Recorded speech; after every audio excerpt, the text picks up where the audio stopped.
ಮಾಡೋದು.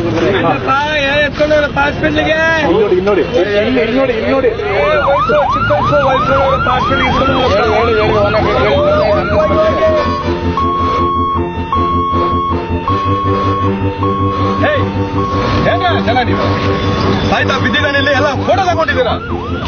ನಿಮ್ಗೆ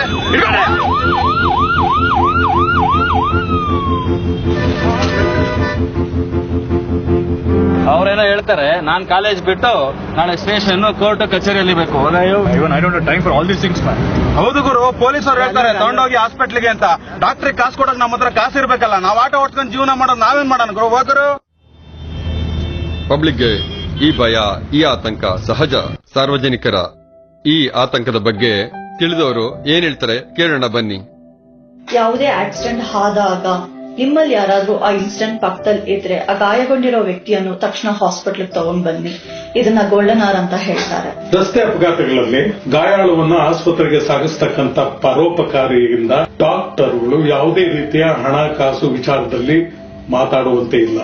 ಡಾಕ್ಟರ್ಗಳು ಕೂಡ ಟ್ರೀಟ್ಮೆಂಟ್ ಕೊಡುವಂತಹ ವಿಚಾರದಲ್ಲಿ ಯಾವುದೇ ನೆಪವನ್ನು ಮುಂದೆ ಒಡ್ಡೋಂಗಿಲ್ಲ. ನೀವು ಇಂಜರ್ಡ್ ಪರ್ಸನ್ ಅನ್ನು ಕರ್ಕೊಂಡು ಬಂದಾಗ ನಿಮ್ಮಲ್ಲಿ ಯಾವುದೊಂದು ಪರ್ಸನಲ್ ಇನ್ಫಾರ್ಮೇಶನ್ಸ್ ಕೊಡಬೇಕಾಗಿರೋದು ಅವಶ್ಯಕತೆ ಇಲ್ಲ. ಇದು ಸುಪ್ರೀಂ ಕೋರ್ಟ್ ನೀಡಿರ್ತಕ್ಕಂಥ ನಿರ್ದೇಶನಗಳು. ನೀವು ಕಂಪ್ಲೇಂಟ್ ಆಗಬೇಕಾಗತ್ತೆ, ಪೊಲೀಸ್ ಸ್ಟೇಷನ್ ಕೋರ್ಟ್ ಕಚೇರಿ ಅಲಿಬೇಕಾಗತ್ತೆ ಅನ್ನೋದು ನಿಮ್ಮ ತಲೆಯಲ್ಲಿ ಇದ್ರೆ ಅದನ್ನ ತಲೆಯಿಂದ ತೆಗೆದಾಕ್ಬಿಡಿ. ಅದರಿಂದ ಆದಷ್ಟು ಸಾರ್ವಜನಿಕರು ನಿರ್ಭಯದಿಂದ ತುರ್ತು ಚಿಕಿತ್ಸೆ ಬೇಕಾಗುತ್ತದೆ ಅಂತವರಿಗೆ ಹಾಸ್ಪಿಟಲ್ಗೆ ಸಾಗಿಸಬೇಕು ಅಂತ ನಾನು ಮನವಿ ಮಾಡ್ತೀನಿ. ಯಾವಾಗ ಒಂದು ಜೀವನ ಉಳಿಸ್ತಾರೆ ಅವನೇ ಖಂಡಿತ ಒಂದು ದೊಡ್ಡ ನಾಯಕ, ದೊಡ್ಡ hero.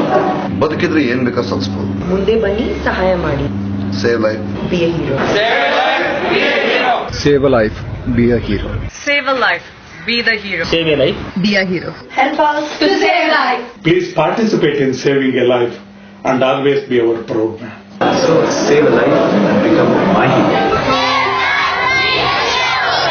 So save a life and be a hero.